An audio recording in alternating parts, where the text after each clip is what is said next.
Aleykümselam. Olabilir. Sağ olun.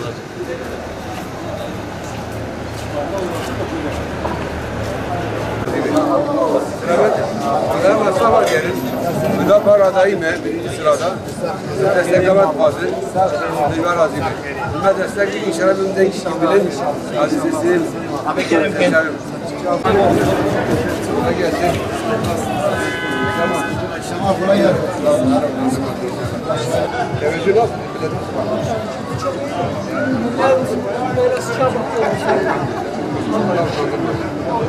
Allah bağışlasın.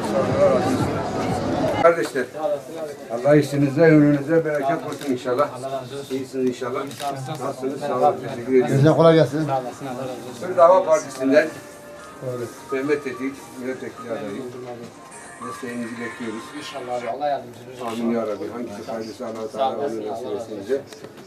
Hem ülkemizde hem memleketimizde desteğinizi de bekliyoruz. İnşallah abi. İnşallah hak üzerinde bir ses olacağız Allah'ın izniyle.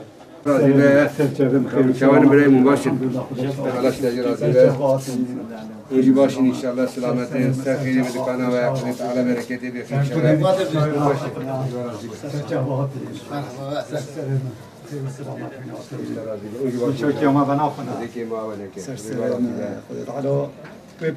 Amin ya Rabbi. Hem de ser hakkı, ser adaleti, hem de dengi bilin inşallah. Belki hem de ölçüm mezina bir memleketi iznah koydu. İnşallah. Bu en kuvvet ki bistinin destek ve bistinin iznah koydu. Her deri de mi hakkı beşin. İnşallah. İzgame hakkı inşallah. İnşallah. İstekli de hem lazım جامع والله ما جانا سال خدا على كي خيرته آمين يا همه رب. بخوزنا خدا على دين ما ایمان ما آمین یا رب. دست من تمنی مجی من اول. بيت خوزنا مستر سر أجمعنا رجعتم كلام كنا نعم. بس ورم حتى وين كلام كنا رجعتم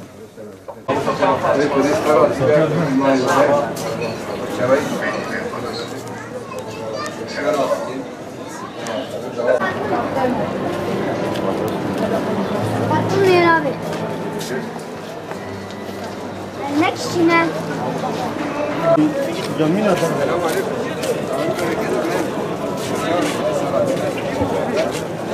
İnşallah. Teala işi ve bereketi.